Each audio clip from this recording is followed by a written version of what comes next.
с большой работой сталкиваемся в момент подготовки, в момент проведения. Для всех, кто сегодня участвует, это мероприятие связано с красивыми выступлениями, нарядами.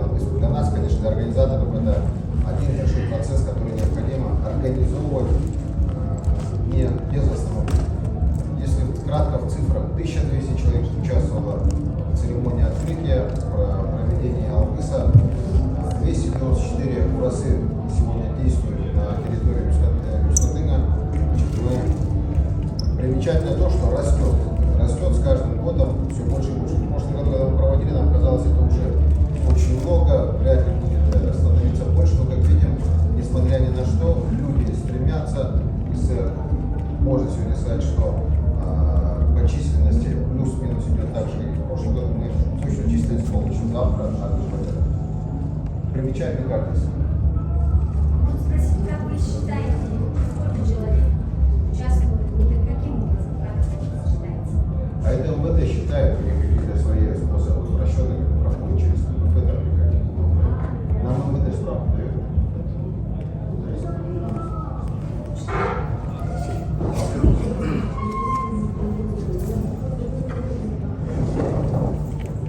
Так, Надежда Ефимова, их представитель.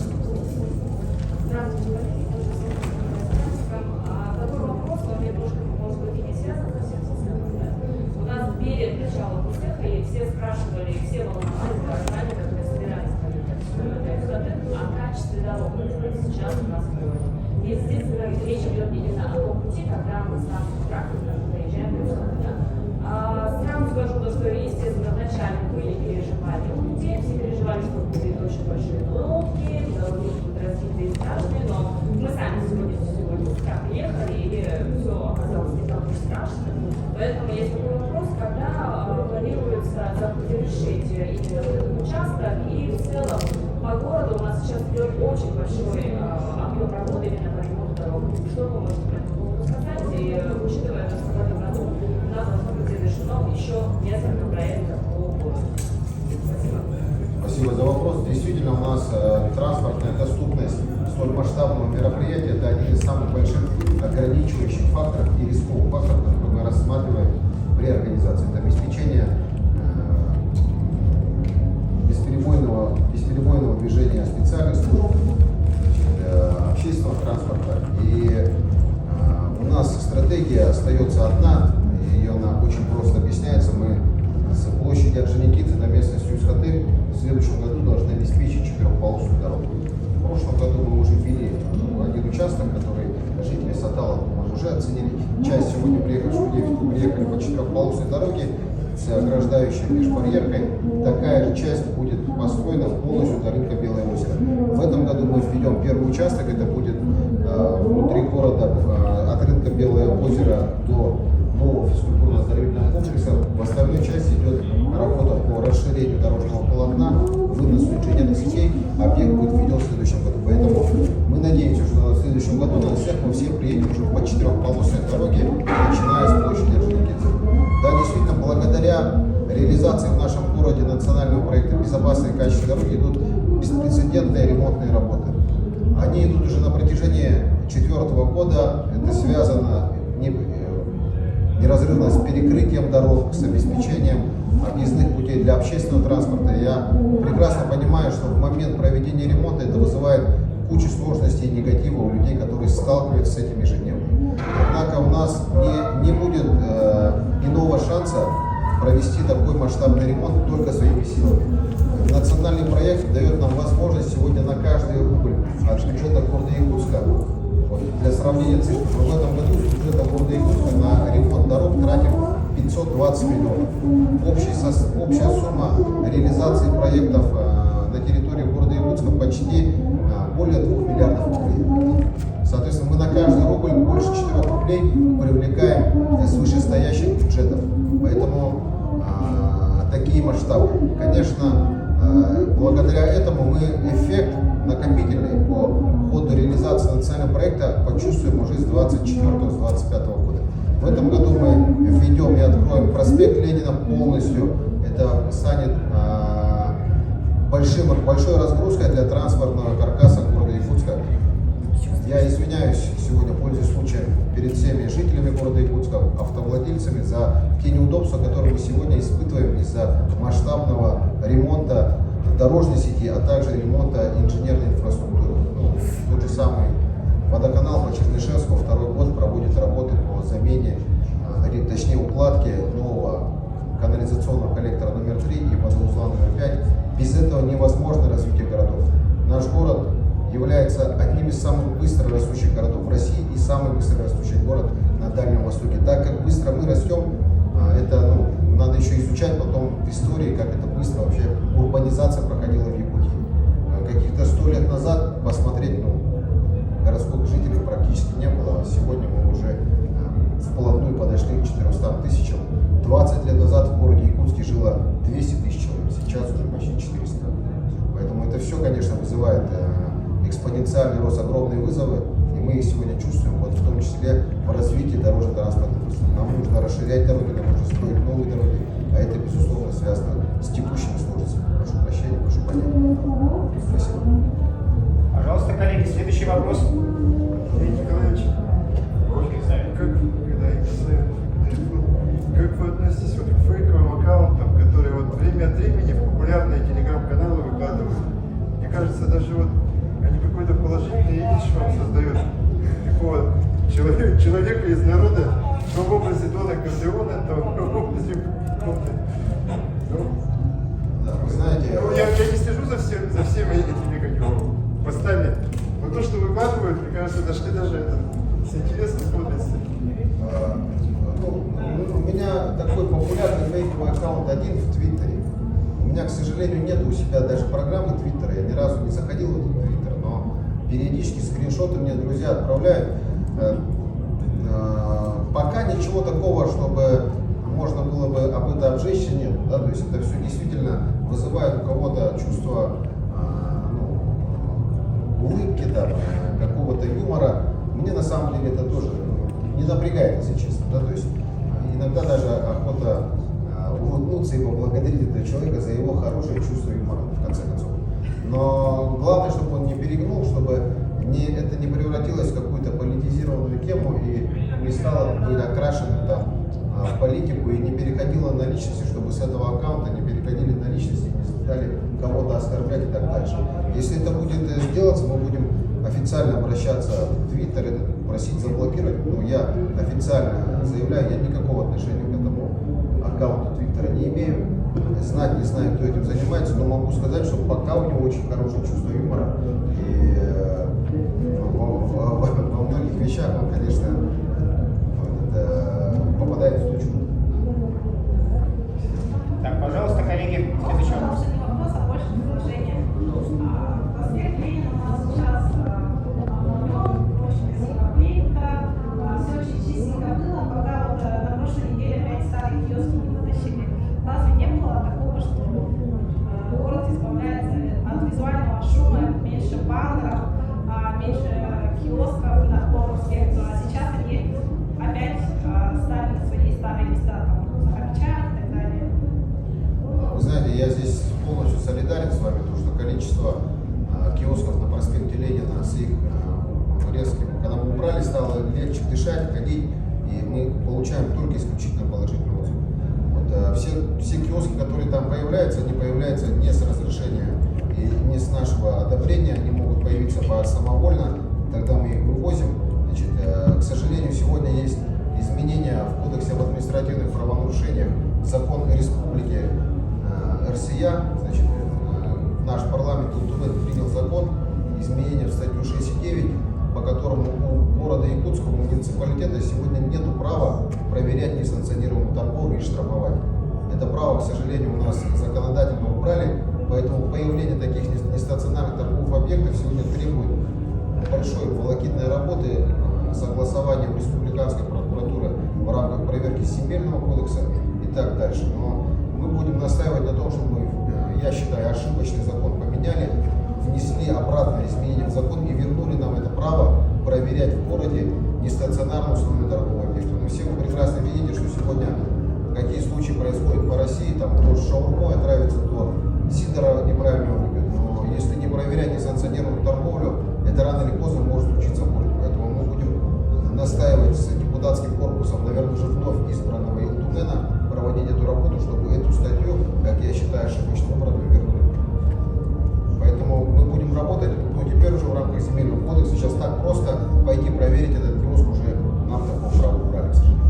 Евгений Николаевич, можно еще продолжить вопрос по поводу алкомаркетов? Они у нас в итоге закрываются, не закрываются? 1 сентября вступает в закон в силу Республики Саха-Якутия, который был принят депутатами по нашей инициативе, в котором будет ограничение ужесточены в части увеличения площади оказания услуги в общепите. Это в первую очередь коснется так называемых ЛЖ-кафе, которые доставляют кучу неудобств жителям города Якутска, работая под их окнами, работая зачастую в одном здании с многоквартирным домом. Это мы считаем абсолютно недопустимо. И с 1 сентября это ужесточение пойдет. В прошлом году, я напомню, мы изменили наше постановление, по которому измеряли расстояние от объектов социальной инфраструктуры до магазинов, торгующих алкоголем, запретили продажу алкоголя в магазинах ближе 50 метров, запретили продажу алкоголя от учреждений спорта, образования, медицины более чем с 200 метров по шагам мы ушли на 300 метров по прямой. Да? И, соответственно, новых лицензий выдается меньше, раз. Второе, порядка 30 магазинов уже перестали продавать пиво, значит, сидр и так далее рядом расположенных домах. Сейчас вот осталось разобраться с общественным питанием, так называемым ЛЖ-кафе. 1 сентября будет закон вступать. Мы готовы, мы уже все на низком старте. Мы знаем каждое заведение, которое мы должны будем понудить к прекращению деятельности или деятельность проводить только в соответствии с установленным законом требованиями. Можно я спрошу газета «Самосвета» Елена Подольская? Что с интернет-связью? Нигде связи никто нигде не ловит, кроме вот этого нашего пресс-службы, да, как называется. И вообще, куда идешь, отсутствие связи везде. Почему? Да, у нас сейчас, к сожалению, базовые станции сотовых операторов перегружены. Мы в этом году несколько точек оснастили Wi-Fi связью. Это торговые ряды, чтобы работала, значит, оплата безналичная. Ряд, значит, точек, которые связаны с массовым скоплением людей. Пресс-центр, но это первая итерация. В следующем году мы должны резко увеличить покрытие местностью со строительством базовых станций и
более спокойное время, когда мы определимся с тем, что мы готовы уже инвестировать сюда средства проведения инфраструктуры, требуемой для круглогодичного использования, это полностью газификация, обеспечение канализацией, водой, увеличение мощности электростанций.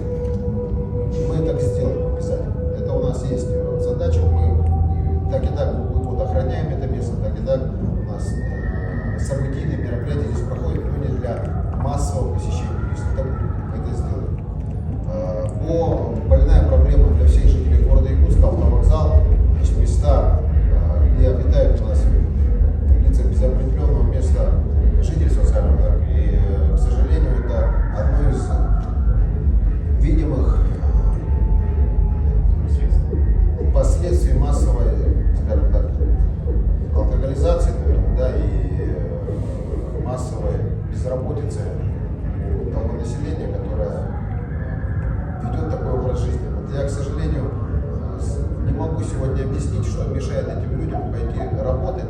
Я имею в виду молодых людей, которые там находятся, мужчины, которые там с двумя руками, с двумя ногами ходят и попрошайничают, у меня вызывают внутреннюю ненависть вообще.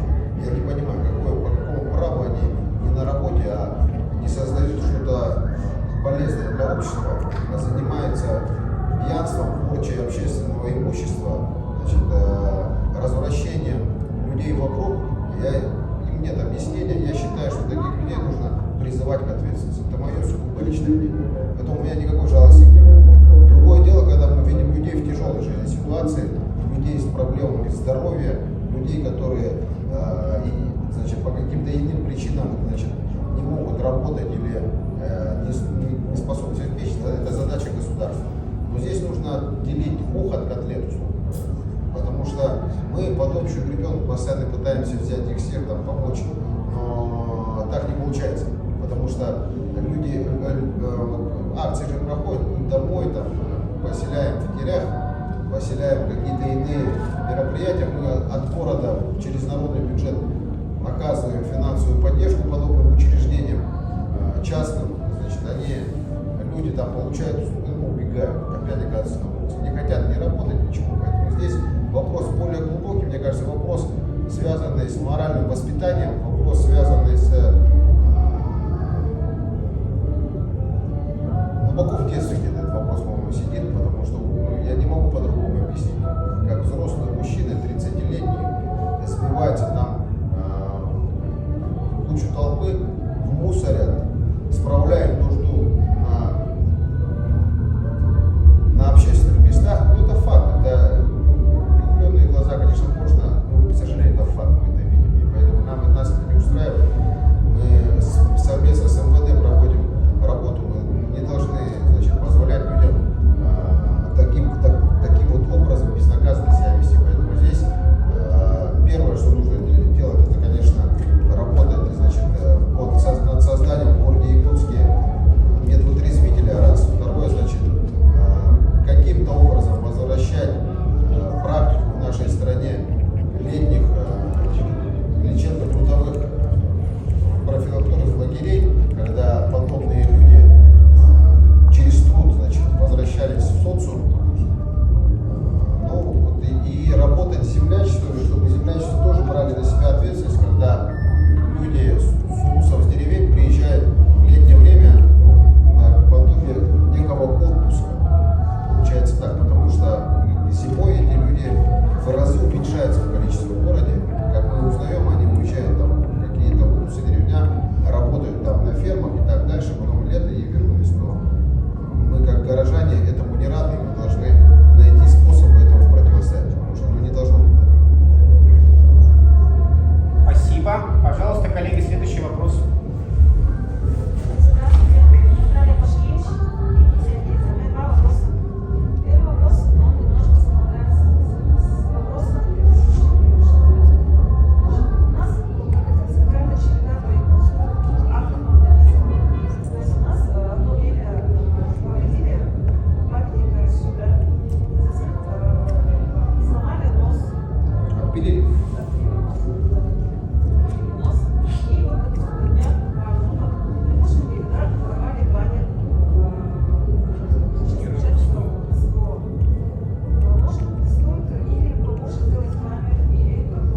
установили дополнительно 217 камер. В этом году мы устанавливаем еще 200. И в течение 2 лет еще доведем общее количество камер в городе до 1000. То есть сегодня покрытие камерами города обеспечивает реально небывалые возможности для органов правоохраны по обеспечению общественного момента, в моменте, когда видим, что может потенциально пойти не так, и для раскрытия совершенных уже преступлений. Это уже принятое решение, мы уже подписались, мы уже ежегодно закладываем в бюджете средства и доведем это решение до логического завершения. Теперь по ужесточению наказания я солидарен с тем, что в принципе люди, которые занимаются порчей общественного имущества либо вызовом к ценностям общества в виде порчи баннера с участниками специальной военной операции, с теми, у меня друзья там сейчас находятся, братья мои, и, конечно, для меня лично, как для человека, это неприемлемо, и таким людям у меня никакого уважения и сострадания нет, которые совершают такие поступки. Поэтому можно привлекать и нужно привлекать максимально жестокой ответственности для того, чтобы неповадно было, ведь это же в основе лежит как раз таки формирование внутреннего конфликта внутри страны, когда нас пытаются расшатать, когда нам говорят, что наши традиционные ценности, устои переломать, тогда, конечно, это будет совсем иные последствия. Второй вопрос какой был? По генеральному консулу, да. Господин Лихайтау у нас, мы очень хорошо с ним поговорили, очень приятный в общении человек, в совершенстве владеет русским языком. Он до работы в Хабаровске работал, оказывается, в Кыргызстане, поэтому он сравнил этот наш праздник с кыргызскими праздниками, но говорит, что нигде в мире подобного еще не видел. Поэтому он сильно поражен масштабами, сильно поражен подходом, который у нас есть. Но действительно, мы привыкли, но со стороны, если посмотреть, просто цифрами представить, это масштабнейшее мероприятие. По приглашению пока еще никуда официального приглашения не получал, но словами говорят, приезжайте, ждем. Приглашения не было, есть чем дома заняться.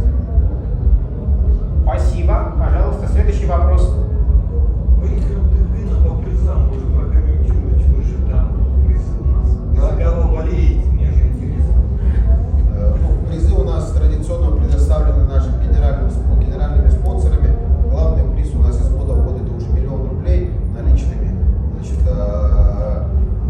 я лично в этом году буду болеть за Монтананова. Мне кажется, пора ему уже и выиграть. Мы надеемся, он выиграет. И буду болеть за Монтананова. Спасибо. Евгений Николаевич, а вот сокращение парковочных мест на проспекте, это вот как-то в концепцию нового проспекта это укладывается? Да, безусловно, мы в момент, когда проводили проектирование проспекта Ленина, мы проводили общественные слушания, принимали активное участие горожане, значит, и это был основной запрос горожан, чтобы стали шире пешеходные дорожки, чтобы обязательно появилась велодорожка. Но это возможно было сделать за счет того, что у нас парковочные места раньше были либо 90 градусов, либо 45 градусов, мы их поставили параллельно к движению. Это всегда приходится выбирать и правильно ставить приоритет. Приоритет был отдан в сторону пешеходного движения и в сторону велосипедного движения по пешеходной дорожке. Сегодня, когда я гуляю по проспекту, я вижу, что это абсолютно правильное решение. Значит, со временем автомобилисты привыкнут парковаться должным образом. Я просто на моих глазах, когда я жил в Москве, была проведена эта реформа. Я помню, как центр Москвы, начиная с самой Красной площади, все бульварное кольцо, все Садовое кольцо было обставлено в автомобилях. И вроде казалось, что если ввести платную парковку, то будет коллапс. На самом деле, с введением платной парковки увеличилась пропускная способность Москвы в целом. Значит, и говорили, что магазины на Тверской улице все закроются, если там не будет парковок. Ни один магазин на Тверской улице, я как видел, не закрылся. Наоборот, значит, была обеспечена еще большая пропускная способность пешеходов. Поэтому здесь был дан приоритет, значит, на основании лучшей практики, которая есть у нас в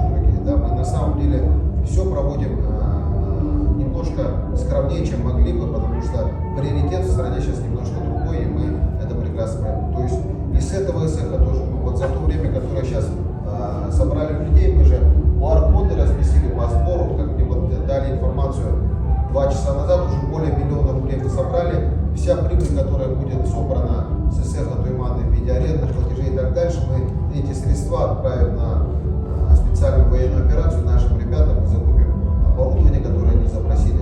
Ну и вот то, что все средства, которые поступят на фонд Победы, я думаю, это речь будет идти о нескольких миллионах рублей за эти 2 дня. Мы, безусловно, проведем работу по обеспечению доставки нашим ребятам тех заявок на оборудование, которые они писали.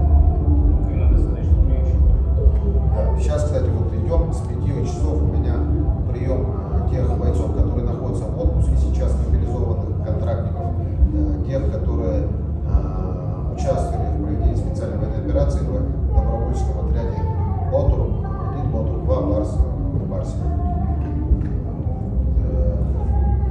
Приоритет с точки зрения обеспечения вот этой вот значимости, он, поверьте мне, там нашими ребятами будет оценен.